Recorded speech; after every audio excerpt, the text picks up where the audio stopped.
और यहाँ पे ये ज़बरदस्त से बैंगन आलू बनाने के लिए आधा कप के जितना मैं कुकिंग ऑयल एक कढ़ाई के अंदर डाल दूंगी।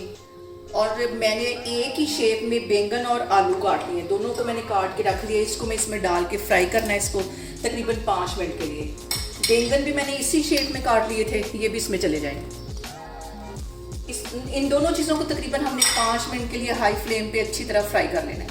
और यहाँ पे देखें जी बैंगन आलू को फ्राई होकर तकरीबन 5 मिनट हो गए हैं। अब इसी शेप में मैंने एक बड़े साइज़ का प्याज ले लिया, लंबाई में ये भी काट लिया, ये इसमें चला जाएगा।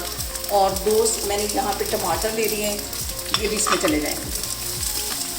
इनको मिक्स कर लेना है। और यहाँ पे मैं इसके अंदर कुछ मसाले ऐड कर दूँगी। तो मसालों में सबसे पहले मैं नमक डाल दूँगी 1 टीस्पून के करीब, और इसके साथ ही आधा टीस्पून में पिसी हुई रेड मिर्च डाल दूँगी, और आधा टीस्पून इसके अंदर मैं कुटी हुई रेड मिर्च डाल दूँगी, और आधा टीस्पून इसमें हल्दी चली जाएगी। 1 टीस्पून के करीब कुटा हुआ सूखा धनिया चला जाएगा। ये डालने से जो हमारे बैंगन आलू हैं इसका जो फ्लेवर है बहुत मज़े का आएगा। कुटी हुई काली मिर्च ये आधा टीस्पून के करीब इसमें चली जाएगी। इन सारे मसालों को हमने अच्छी तरह मिक्स कर लेना है। फ्लेम यहाँ पे मैंने लो कर दी है, और बहुत मज़े के हमारे बैंगन आलू झटपट बन के तैयार हो जाएंगे। और अब इसके अंदर मैं डाल दूँगी 1 टीस्पून के करीब गरम मसाला। और यहाँ पे जो सबसे अहम बात हमेशा की तरह वो एक ही है कि आपने मेरी रेसिपीज़ बनाते वक्त घबराना नहीं है, बिना स्किप किए हुए आप मेरी वीडियोस देखें।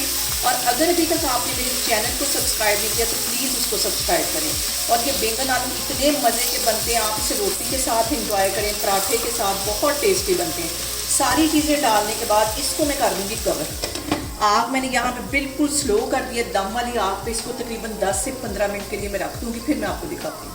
और यहाँ पे देखें जी बैंगन आलू को कवर करके रखे हुए मुझे तकरीबन 15 मिनट हो गए। बिल्कुल दम वाली आग पे मैंने इसको रखा हुआ था। इसका मैं कवर हटाती हूँ, और यहाँ पे देखें जी ज़बरदस्त से हमारे बैंगन आलू बन के तैयार हो गए हैं। अब इसके अंदर मैं डालूंगी थोड़ी सी सब्ज़ मिर्चें, वो भी मैंने लंबाई में काटी थी, ये इसमें चली जाएंगी। और तकरीबन 2 टेबल स्पून के करीब इसमें सब्ज़ धनिया चला जाएगा। मिक्स कर लेना है इसको। चूल्हा यहाँ पे मैं बंद करती हूँ, इसको मैं करती हूँ डिश आउट, तो फिर मैं आपको दिखाती हूँ। यहाँ पे देखें जी मैं आपको कैमरा नज़दीक करके दिखा रही हूँ कि कितना ज़बरदस्त हमारा बैंगन आलू का सालन बन के तैयार हुआ है। इसको मैं करती हूँ डिश आउट, फिर मैं आपको आगे दिखाती हूँ। और यहाँ पे देखें जी ज़बरदस्त सा हमारा बैंगन आलू का सालन बन के तैयार हो गया है। बहुत टेस्टी बनता है, इसे आप मेरे तरीके से बनाएं और मुझे कमेंट्स में बताएं कि आपको मेरी रेसिपीज़ कैसी लगती हैं। और मेरी वीडियोज़ को ज़्यादा से ज़्यादा शेयर करें और मुझे सब्सक्राइब करें। और अपना बहुत सारा ख्याल रखें। इंशाअल्लाह ताला मैं एक और वीडियो में आपके सामने आऊँगी। अल्लाह हाफिज़।